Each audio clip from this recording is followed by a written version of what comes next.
Hey, good morning. Yes, it is. It is Wednesday, the 18th. So we basically have talked about how stop. We've talked about how to become a dealer and how some distributors don't require you to do floor planning, but you do have to buy parts. Honda, as I said, they required a minimal floor plan. They're different levels. The more floor planning you do with the distributor through that manufacturer, the better the pricing is. But you have to understand that every unit you take, you're taking out a personal loan against it. And if it doesn't sell, you own it.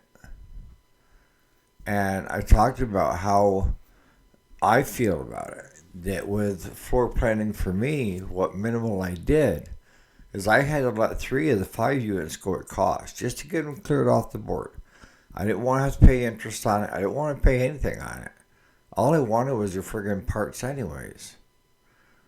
And they didn't force the issue when it came back the next year of buying 5 more engines. And I wasn't going to bring it up. So we've talked about that. We've talked about floor planning. Today we're going to talk about warranty. And this all goes with sales and service. If you're a small engine repair business and you're going to do it legitly. So hang tight.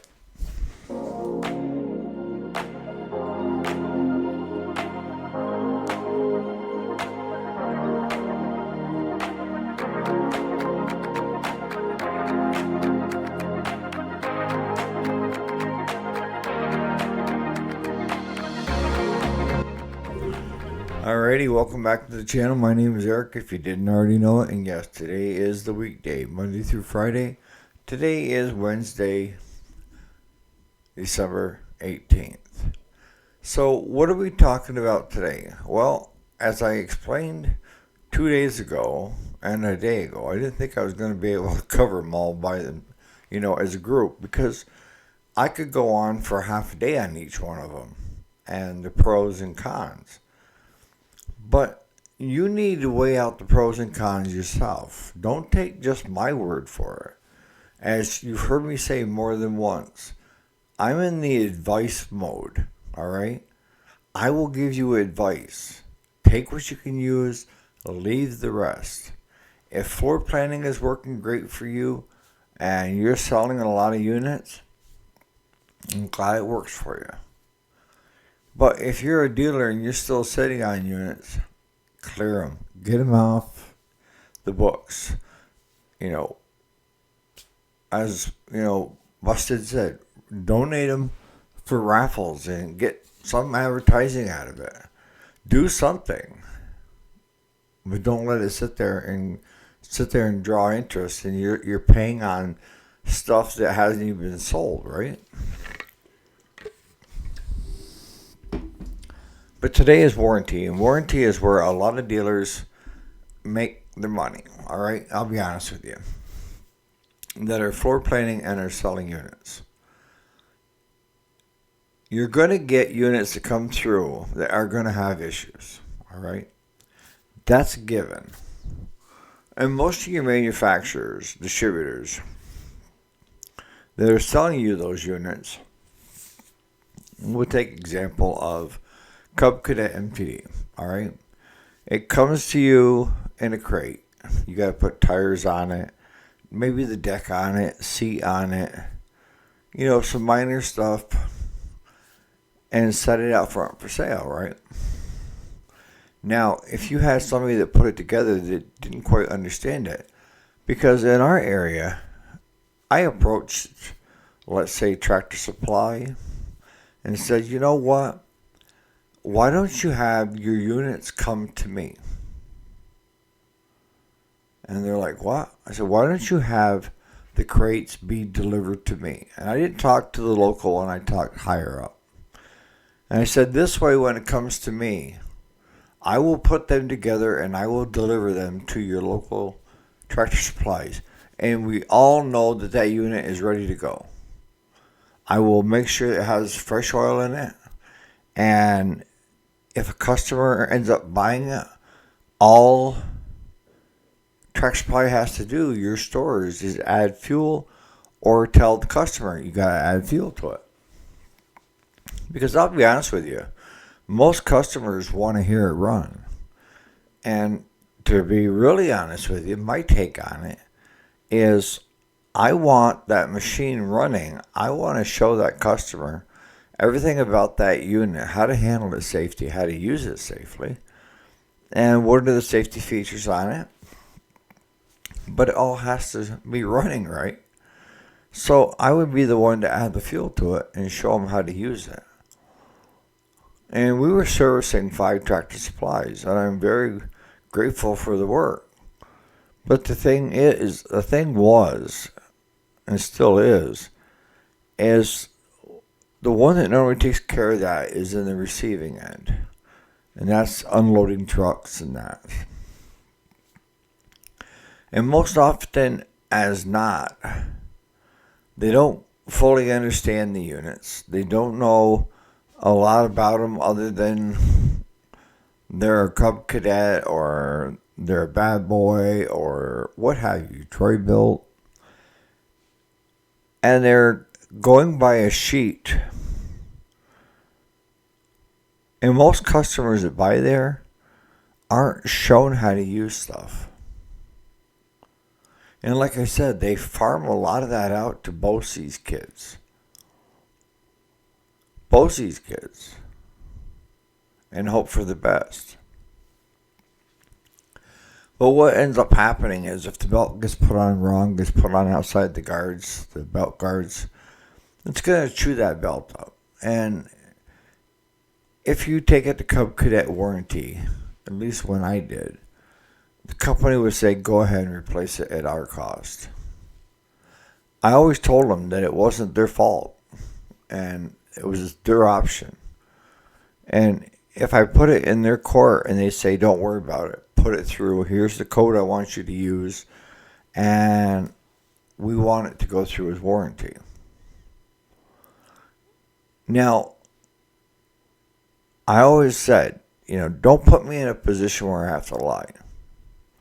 So you have the clear cases of customer neglect or not knowing how to use something to really things that are and should be covered under warranty. Now, stepping back to where I had approached Tractor Supply Corporate about putting the units together, I got the idea from John Deere. See, John Deere worries about their reputation. John Deere has got a name for itself. And the John Deeres that you see at Lowe's, Home Depot, those other places, and not your local John Deere dealership, are still coming to your local John Deere dealership, being prepped, and then being delivered, ready to go. And why is that? Because they want consistency. They want top quality. They want a good experience by their customer. Whether it's through Home Depot, Lowe's, or through your stocking dealer.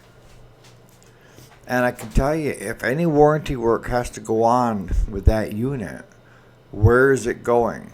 It's going back to that local John Deere dealership. See, I've always believed that you don't shit where you eat. And when John Deere said, okay, let's let the big box have a couple of our models, I'm like, why? Why would you do that to your local dealer? And the local dealer wasn't happy either. And so what they ended up doing was they appeased it by keeping the dealer in the loop, getting paid on the front end, and then having all the warranty work. And most of your John Deere dealerships don't make a lot of money on the sale. It's the prep and the warranty. Same holds true for steel. Good friends of mine, there were 3 of them that had got in together, 3 friends, and were running a local steel dealership, and they had 2 different locations.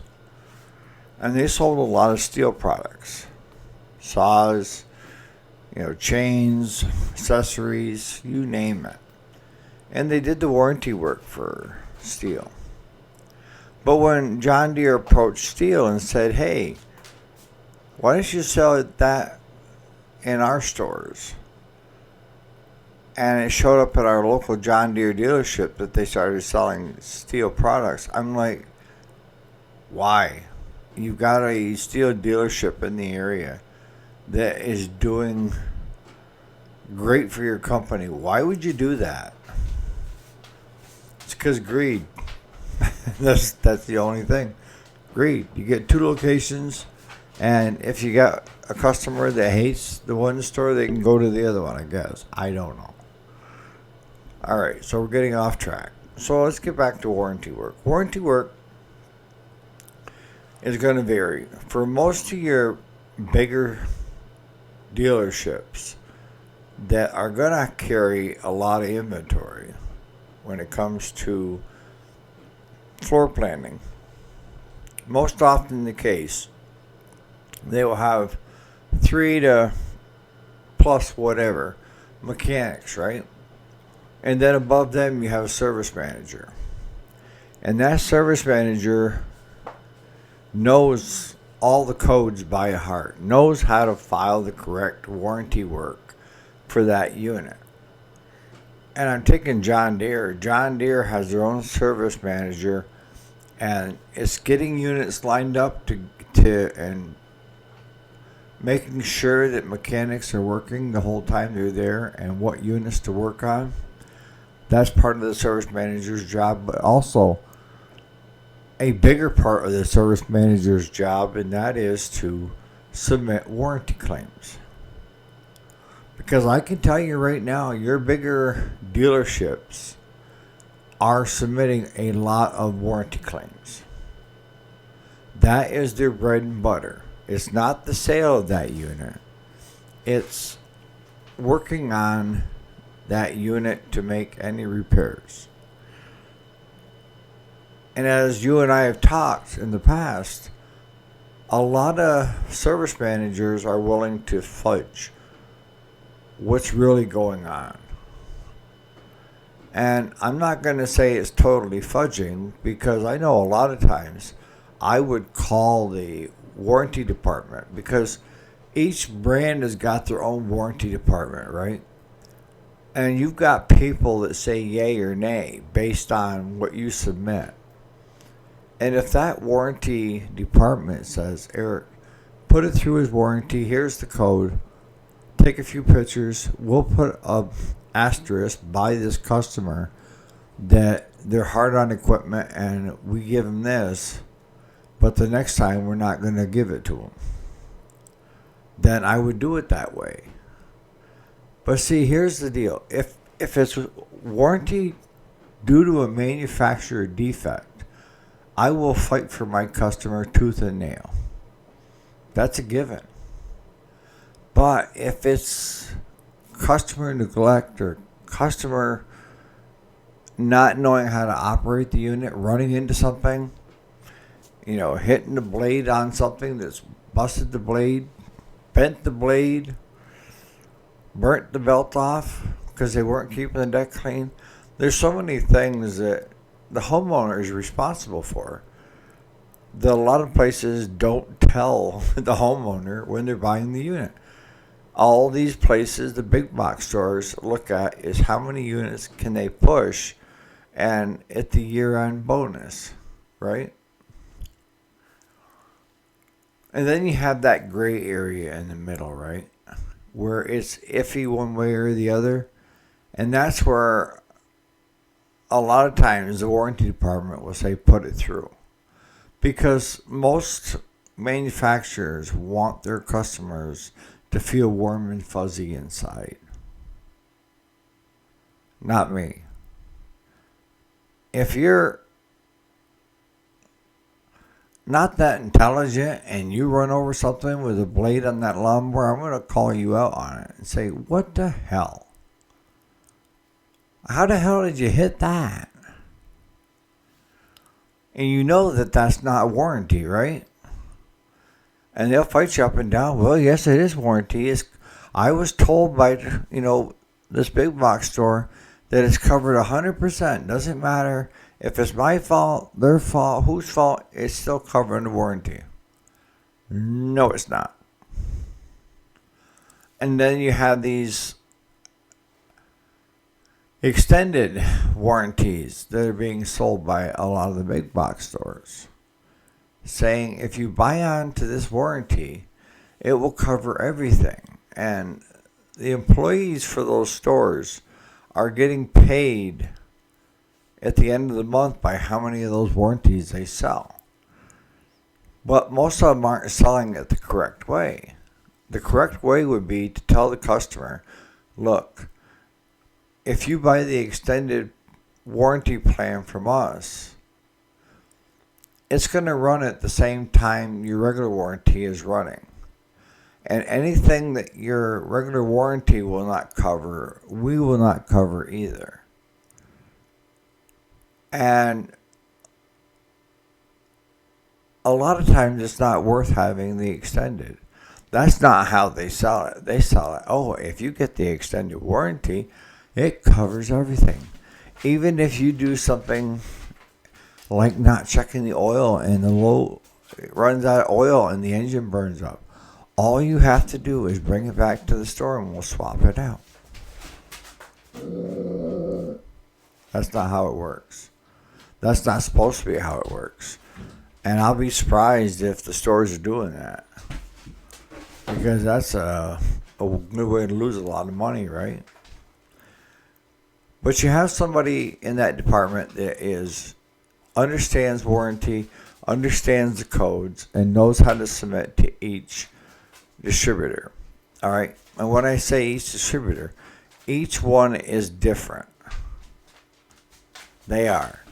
Briggs with their engines is different than Kohler with their engines. Cub Cadet is different than Bad Boy.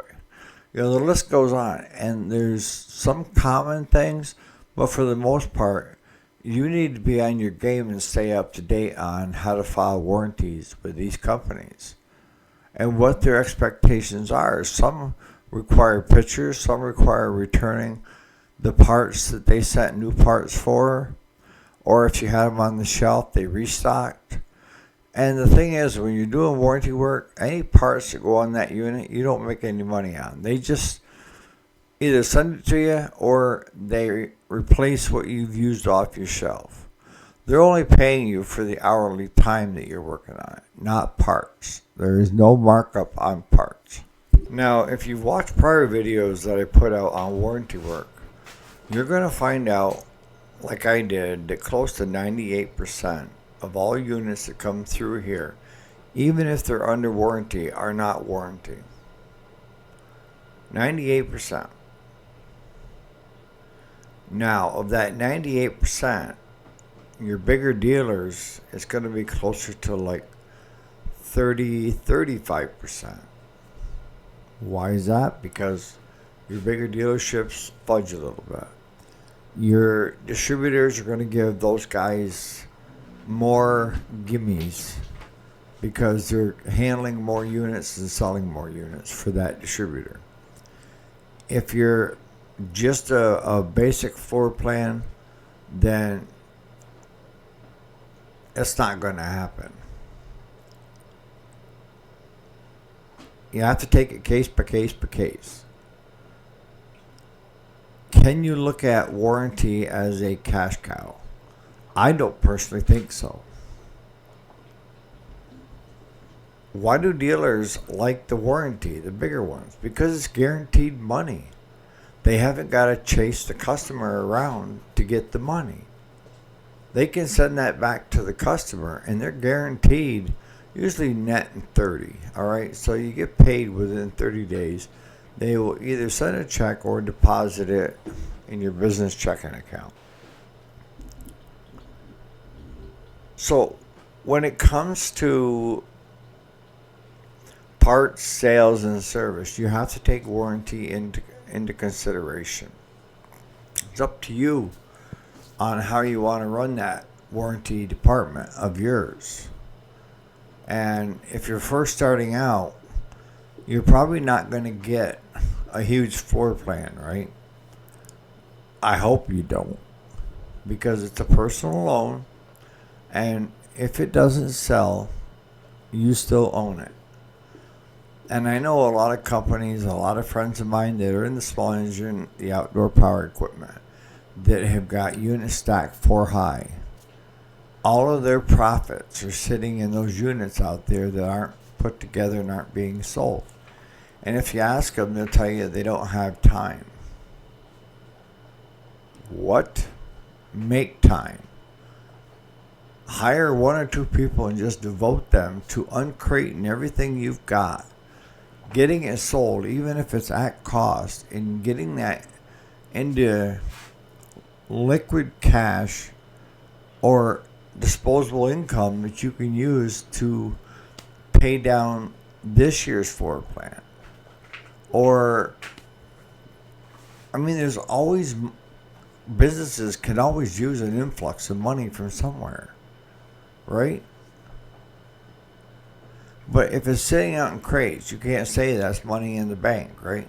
If that unit is 4 years old, you can't sell it as brand new. You can sell it as new old stock, but good chances are the parts on that unit, if it's a late model, are not available anymore. So if the customer has it for a week and something breaks, where are you going to get the parts from?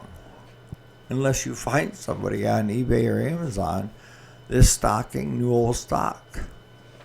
You see what I'm saying? If you got stuff that's 30 years old and is still in the crate, you got problems. So I hope that answers some of you guys' questions when it comes to, sourcing parts, floor planning, and warranty. They're each aspects of a small engine repair shop, but they're their own animal, and you have to approach it as being your own animal. And if you're doing warranty work for that manufacturer, those mechanics do have to have schooling.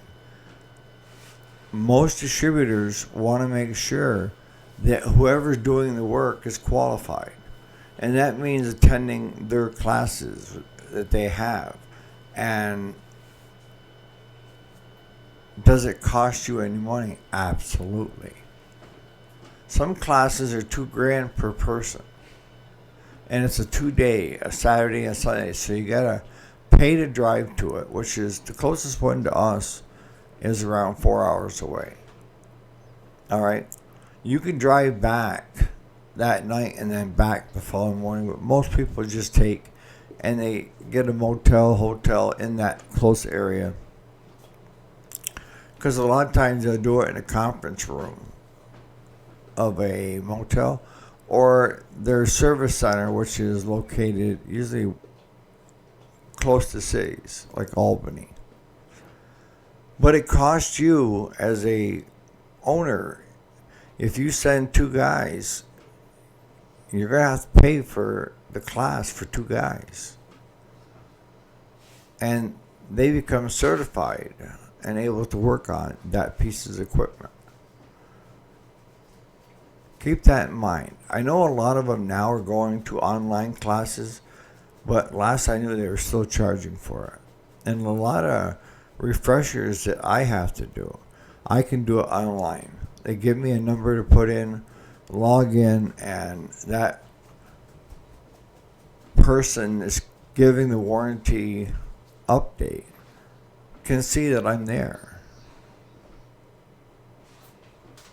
So on that note, you guys have a great Wednesday. Any questions, comments, things that I may have missed, put them in the comments. And it's been fun reviewing the 3. Mark, I'm glad you brought it up. But probably now you have more questions than you have answers, right? All right. Catch you here bright and early tomorrow morning. Comments, guys. If I see enough comments of something I missed that needs more work, I will devote tomorrow to it.